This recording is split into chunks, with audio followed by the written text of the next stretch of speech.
Hello student, welcome to commerce by Harshita. चलिए आज इस वीडियो में हम बात करने वाले हैं फिजिकल पॉलिसी इन इंडिया के बारे में। ठीक है, इसके पहले वाले वीडियो में मैंने आपको बताया था कि फिजिकल पॉलिसी और मॉनेटरी पॉलिसी में क्या डिफरेंस होता है। तो आज इस वीडियो में हम डिटेल में समझेंगे कि फिजिकल पॉलिसी क्या होती है, फिजिकल पॉलिसी कितने तरह की होती है, फिजिकल पॉलिसी के कौन कौन से टूल्स होते हैं, इसके मेन ऑब्जेक्टिव्स क्या होते हैं, ये सारी चीजें आज इस वीडियो में हम डिस्कस करेंगे। ठीक है, वीडियो अगर पसंद आएगा तो लाइक कर दीजिएगा, चैनल को सब्सक्राइब कर दीजिएगा आगे के और वीडियोस देखने के लिए। तो चलिए सबसे पहले हम समझते हैं कि फिजिकल पॉलिसी क्या होती है। तो फिजिकल पॉलिसी बेसिकली गवर्नमेंट के बजट को मैनेज करती है। ठीक है, फिजिकल पॉलिसी की अगर हम बात करें तो ये दो तरह की फिजिकल पॉलिसी में क्या होता है, हम गवर्नमेंट के टैक्स रेवेन्यूज और गवर्नमेंट के जितने भी एक्सपेंडिचर हैं, मतलब गवर्नमेंट की स्पेंडिंग्स और गवर्नमेंट के रेवेन्यू, उसको मैनेज किया जाता है फिजिकल पॉलिसी की मदद से। ठीक है, तो गवर्नमेंट ऑफ इंडिया या फिर ministry of finance physical policy की मदद से अपनी स्पेंडिंग्स को और अपनी रेवेन्यू को मैनेज करती है। ठीक है, चलिए और डिटेल में हम डिफिनीशन अभी आगे समझेंगे। सबसे पहले हम समझते हैं कि इस वीडियो में हम क्या क्या चीजें पढ़ने वाले हैं। तो हम सबसे पहले समझेंगे डिफिनीशन ऑफ फिजिकल पॉलिसी, उसके बाद हम फिजिकल पॉलिसी के ऑब्जेक्टिव्स को समझेंगे कि इसका मेन मोटिव क्या होता है, फिर हम टूल्स की बात करेंगे फिजिकल पॉलिसी के, उसके बाद हम टाइप्स की बात करेंगे फिजिकल पॉलिसी के। तो बेसिकली आपकी 3 तरह की फिजिकल पॉलिसी होती है जिसके बारे में हम आगे डिस्कस करेंगे, और लास्ट में हम समझेंगे कि फिजिकल पॉलिसी इंडिया की क्यों इंपॉर्टेंस है। ठीक है, क्यों इंपॉर्टेंट या इतना इंपॉर्टेंट रोल प्ले करती है फिजिकल पॉलिसी इंडिया में। तो चलिए स्टार्ट करते हैं। सबसे पहले हम समझते हैं डिफिनीशन क्या है फिजिकल पॉलिसी की। तो किसी ने कहा है कि decisions that a government makes regarding collection of revenue, तो जो रेवेन्यू कलेक्ट कर रही है गवर्नमेंट, उसके रिगार्डिंग अगर कोई डिसीजन ले रही है या टैक्सेशन या अपनी स्पेंडिंग के रिगार्डिंग कोई डिसीजन ले रही है, तो वो फिजिकल पॉलिसी की मदद से ही लेती है। ठीक है, तो चलिए डिटेल में समझते हैं। तो फिजिकल पॉलिसी को कौन मैनेज करता है? फिजिकल पॉलिसी को गवर्नमेंट ऑफ इंडिया या फिर ministry of finance of an economy, या फिर हम बोल सकते हैं कि फाइनेंस मिनिस्टर मैनेज करता है। ठीक है, physical policy deals with the revenue and expenditure policy of the government. तो फिजिकल पॉलिसी किससे डील करती है? गवर्नमेंट के रेवेन्यू और एक्सपेंडिचर से डील करती है। जबकि हमारी जो मॉनेटरी पॉलिसी होती है वो मनी सप्लाई को और इंटरेस्ट रेट को डिसाइड करती है, उससे डील करती है। लेकिन हमारी जो फिजिकल पॉलिसी है वो गवर्नमेंट की रेवेन्यू और गवर्नमेंट की एक्सपेंडिचर पॉलिसी से डील करती है। मतलब फिजिकल पॉलिसी की मदद से गवर्नमेंट ये जान पाती है कि उसको कितना टैक्स चार्ज करना है पब्लिक से, कितना उसको सब्सिडीज देना है, कितना उसको एक्सपेंडिचर करना है किस फील्ड में, एजुकेशन में कितना एक्सपेंडिचर करना है, ठीक है, हेल्थ सेक्टर में कितना एक्सपेंडिचर करना है। इन सारी चीजों का जवाब फिजिकल पॉलिसी की ही मदद से मिलता है। चलिए आगे समझते हैं। Physical policy refers to a government policy, तो ये गवर्नमेंट की पॉलिसी है in respect of public expenditure, कि पब्लिक का कितना एक्सपेंडिचर करना है, कितना टैक्सेशन चार्ज करना है, कितना हमें बोरो करना है पब्लिक से। ठीक है, it is based on the principle of Keynesian economics. तो ये कीनेसियन इकोनॉमिक्स के प्रिंसिपल पर बेस्ड है, जो कि ये कहता है which basically states that governments can influence macroeconomic productivity levels। वो अपने मैक्रो इकोनॉमिक प्रोडक्टिविटी लेवल्स को इंक्रीज कर सकती है या इन्फ्लुएंस कर सकती है अपने टैक्स लेवल्स को डिक्रीज करके और पब्लिक स्पेंडिंग को बढ़ा करके।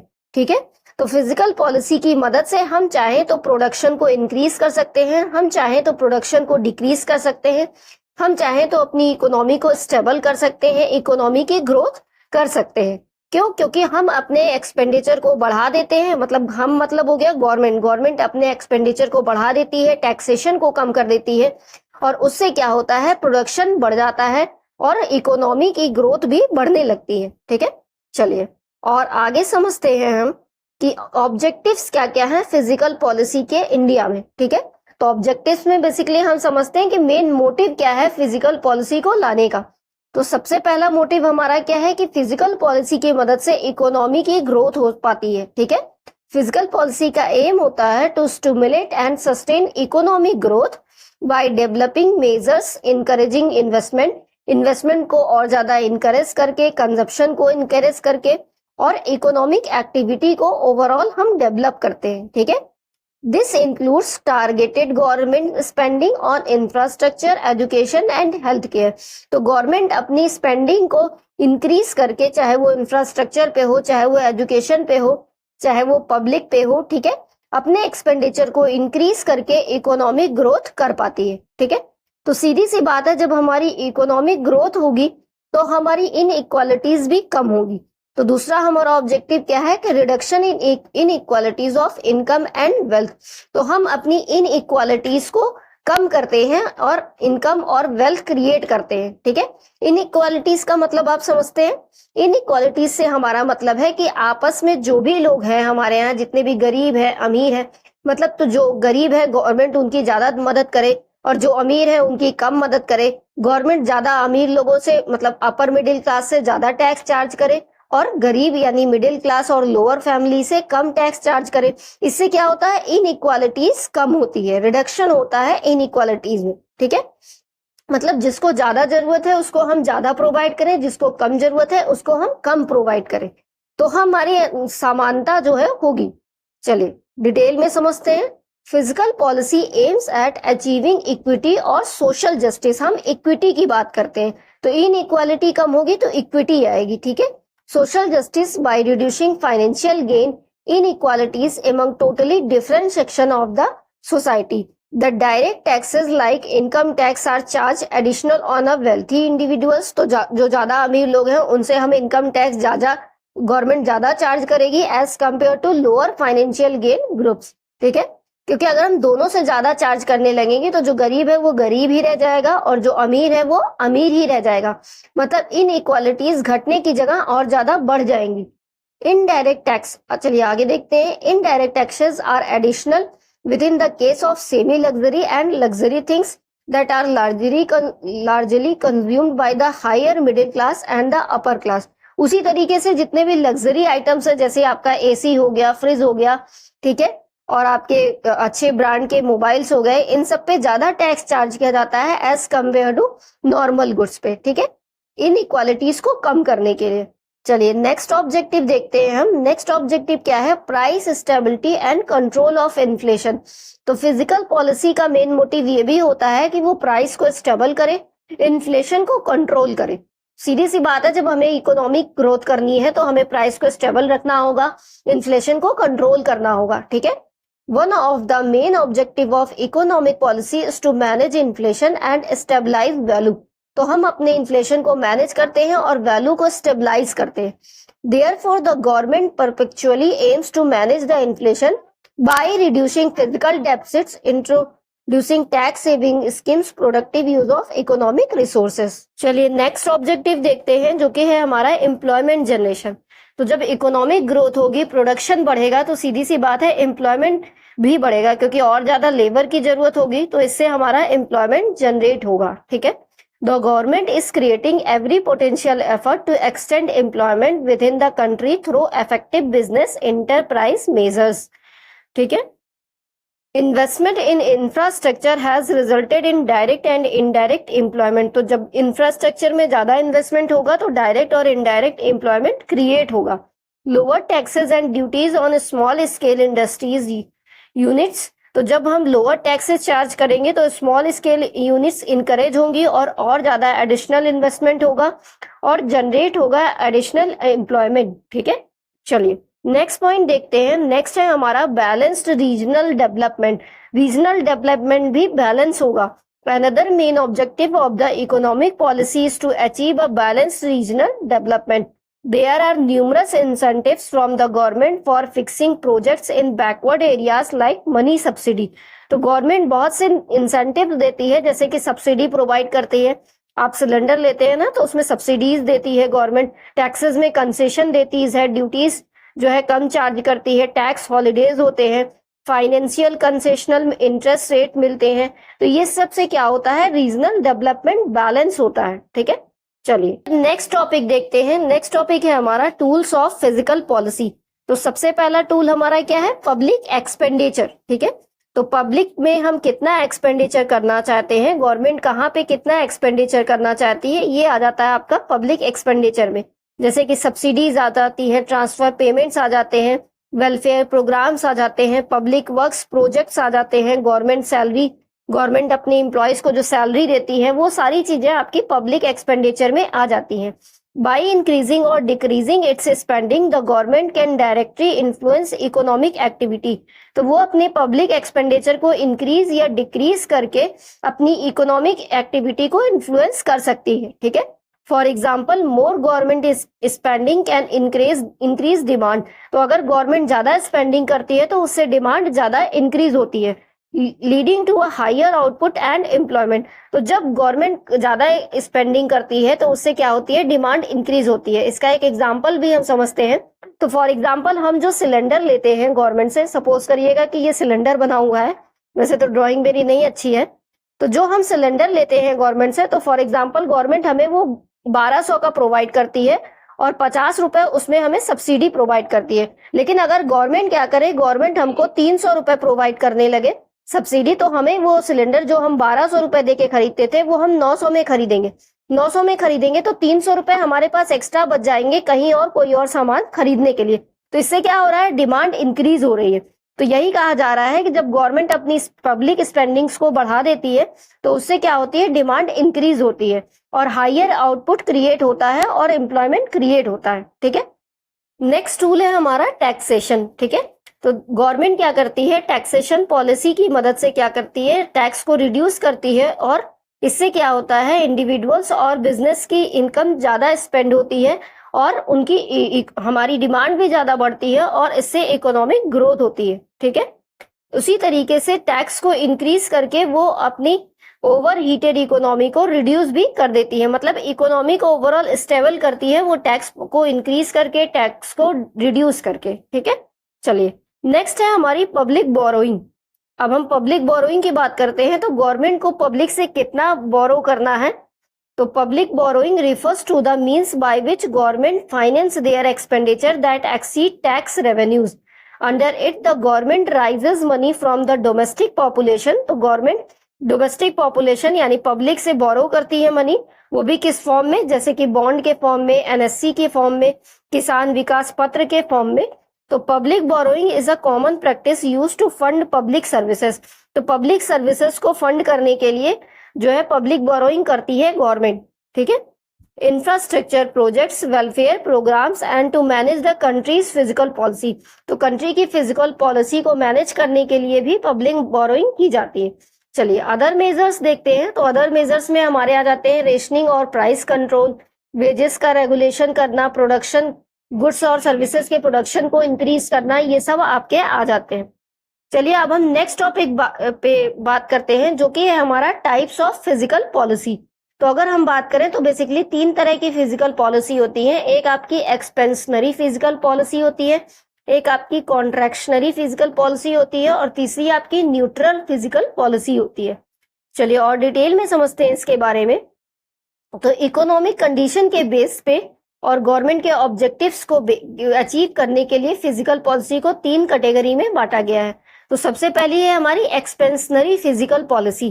तो एक्सपेंशनरी फिजिकल पॉलिसी में क्या होता है, इसमें जो डिसीजन है, the decision that the governments have taken to raise their monetary contribution to a country. तो गवर्नमेंट क्या करती है, अपनी स्पेंडिंग्स को पब्लिक में इंक्रीज कर देती है, ठीक है। वो ज्यादा से ज्यादा पब्लिक पे एक्सपेंड करती है। तो इससे क्या होती है हमारी, इसी सिचुएशन को हम कहते हैं एक्सपेंशनरी फिजिकल पॉलिसी, क्योंकि जब गवर्नमेंट ज्यादा एक्सपेंड करेगी तो कंट्री की इकोनॉमी भी ज्यादा ग्रो करेगी, ठीक है। This policy is responsible for generating a huge number of goods and services. तो सीधी सी बात है, जब गवर्नमेंट ज्यादा स्पेंड करेंगी तो हमारी जो गुड्स और सर्विसेज की प्रोडक्शन है वो इंक्रीज होगी, ठीक है। बहुत ज्यादा गुड्स और सर्विसेज जनरेट होंगे। तो इस पॉलिसी की मदद से ज्यादा गुड्स और सर्विसेज जनरेट होने लगते हैं। It also increases employment opportunities and boosts personal and government profit. तो employment opportunities भी जब इंक्रीज होंगे जब ज्यादा गुड्स और सर्विसेज प्रोड्यूस करने होंगे, और उससे क्या होगा कि गवर्नमेंट के प्रॉफिट्स भी बढ़ेंगे और पर्सनल बूस्ट भी मिलेगा गवर्नमेंट को। चलिए अब नेक्स्ट देखते हैं। नेक्स्ट है हमारी कॉन्ट्रैक्शनरी फिजिकल पॉलिसी, जो कि जस्ट अपोजिट है एक्सपेंशनरी फिजिकल पॉलिसी की। इसमें क्या होता है कि physical policy is used when the economy is booming. तो हमारी इकोनॉमी जब बूमिंग करने लगती है यानी बहुत हाई लेवल पे चली जाती है, तब ये कॉन्ट्रेक्शनरी फिजिकल पॉलिसी का यूज किया जाता है। However rapid growth in a countries economy can pose a risk. तो बहुत ज्यादा ग्रोथ होने लगेगी इकोनॉमी की, रैपिड ग्रोथ होने लगेगी, तो उसको कंट्रोल करने के लिए, इकोनॉमी की बूमिंग सिचुएशन को कंट्रोल करने के लिए कॉन्ट्रेक्शनरी फिजिकल पॉलिसी का यूज किया जाता है। इस केस में क्या होता है कि गवर्नमेंट कुछ स्टेप्स लेती है और इकोनॉमिक बूम को स्टॉप करने की कोशिश करती है, अपनी स्पेंडिंग्स को कम करती है, टैक्स चार्जेस को इंक्रीज कर देती है। This additionally contributes to controlling both inflation and economic growth. इससे क्या होता है, हम इन्फ्लेशन की सिचुएशन और इकोनॉमिक ग्रोथ को कंट्रोल कर पाते हैं। ठीक है, अब नेक्स्ट है आपकी न्यूट्रल फिजिकल पॉलिसी। तो इसके नाम से ही क्लियर है कि न्यूट्रल हो जाती है फिजिकल पॉलिसी। ठीक है, मतलब कि हम एकदम स्टेबल हो जाते हैं, इकोनॉमी स्टेबल हो जाती है, ना बहुत ज्यादा बूमिंग सिचुएशन होती है ना डिक्रीजिंग सिचुएशन होती है। The government uses a neutral fiscal policy when the economy of a country is balanced। तो जब कंट्री बैलेंस होती है तो न्यूट्रल फिजिकल पॉलिसी का यूज करती है government. It indicates that things are progressive well given the economic highs and lows। A neutral fiscal policy includes government expenditure that is financed by taxes imposed on individuals, companies or various sectors of the economy। तो neutral physical policy में हमारे government के expenditures आ जाते हैं, finance आ जाते हैं, जो कि वो टैक्सेस इम्पोज करती है इंडिविजुअल्स पे, कंपनीज पे और अदर सेक्टर्स पे इकोनॉमी के। ठीक है, it does not influence the conditions of the countries economy. और ये कंट्री की इकोनॉमिक कंडीशन को इन्फ्लुएंस नहीं करती आपकी न्यूट्रल फिजिकल पॉलिसी। तो ये इन्फ्लुएंस नहीं करती इकोनॉमिक कंडीशन को, इसीलिए इसको हम न्यूट्रल फिजिकल पॉलिसी बोलते हैं। तो हमने एक्सपेंशनरी फिजिकल पॉलिसी पढ़ा, जिसमें हमारी स्पेंडिंग्स गवर्नमेंट बढ़ा देती है, जिससे एम्प्लॉयमेंट जनरेट होता है और ग्रोथ होती है। ठीक है, और दूसरी हमारी कॉन्ट्रैक्शनरी फिजिकल पॉलिसी, जिसमें ग्रोथ कम होती है, और तीसरी हमारी न्यूट्रल फिजिकल पॉलिसी। चलिए आगे देखते हैं। अब नेक्स्ट टॉपिक है हमारा importance of physical policy in India. तो हमारी जो इंडिया की फिजिकल पॉलिसी है उसका क्या इंपॉर्टेंस है। ठीक है, तो the importance of physical policy in India lies in important role as tool for economic management and development. तो इकोनॉमी को मैनेज करने के लिए, डेवलपमेंट करने के लिए, अपने बजट्स को कंट्रोल करने के लिए, बजट्स को मैनेज करने के लिए ही government of India physical policy का यूज करती है। ठीक है, चलिए तो पहला पॉइंट है physical policy serve as a means to stimulate economic growth by strategically increasing public expenditure and investment in key sector. तो सीधी सी बात है, फिजिकल पॉलिसी क्या करती है, अपने इकोनॉमिक ग्रोथ को स्टेबल करने के लिए पब्लिक एक्सपेंडिचर को इंक्रीज करती है। ठीक है, ताकि इन्वेस्टमेंट ज्यादा करने से की सेक्टर्स और इकोनॉमिक ग्रोथ हो सके। नेक्स्ट पॉइंट है हमारा फिजिकल पॉलिसी एक इंस्ट्रूमेंटल है जो कि प्राइस को मेंटेन करता है, प्राइस स्टेबिलिटी को मेंटेन करता है, डिमांड को रेगुलेट करता है और इन्फ्लेशन को कंट्रोल होता है फिजिकल पॉलिसी की मदद से। नेक्स्ट पॉइंट है it addresses social and developmental goals through education. तो इसकी मदद से हम सोशल और डेवलपमेंट गोल्स एजुकेशन के पा सकते हैं, health care, infrastructure allocation, fostering inclusive growth. तो ओवरऑल हर सेक्टर में हम ग्रोथ पा सकते हैं फिजिकल पॉलिसी की मदद से, क्योंकि फिजिकल पॉलिसी के ही बेस पे हम ये डिसीजन ले पाते हैं, या गवर्नमेंट ये डिसीजन ले पाती है कि उसको एजुकेशन सेक्टर में कितना इन्वेस्टमेंट करना है, हेल्थ केयर में कितना इन्वेस्टमेंट करना है, इंफ्रास्ट्रक्चर में कितना इन्वेस्टमेंट करना है। ठीक है, चलिए नेक्स्ट पॉइंट है हमारा it कब्स physical deficit and ensure long term sustainability. तो ये फिजिकल डेफिसिट को भी कंट्रोल करती है, फिजिकल डेफिसिट वाली सिचुएशन को भी कंट्रोल करती है। फिजिकल डेफिसिट का मतलब क्या होता है पता है? फिजिकल डेफिसिट का मतलब होता है ऐसी सिचुएशन जब गवर्नमेंट की स्पेंडिंग ज्यादा हो जाए और उसकी रेवेन्यू या इनकम कम होने लगे। मतलब गवर्नमेंट एक्सपेंड तो 150 रुपए कर रही है, लेकिन उसकी इनकम या रेवेन्यू 100 रुपए है, तो इस केस में 50 रुपीज जो ज्यादा है वही क्या है, फिजिकल डेफिसिट। तो ये फिजिकल डेफिसिट वाली सिचुएशन को कंट्रोल करती है फिजिकल पॉलिसी। तो आई होप आपको फिजिकल पॉलिसी के बारे में डिटेल में क्लियर हो गया होगा। वीडियो अगर पसंद आया होगा तो लाइक कर दीजिएगा। अगर आपको कोई भी डाउट है तो आप बेफिक्र होकर कमेंट कर सकते हैं और पूछ सकते हैं अपनी प्रॉब्लम को। ठीक है, चलिए चैनल को सब्सक्राइब कर दीजिएगा आगे की और वीडियोस देखने के लिए। Thanks for watching.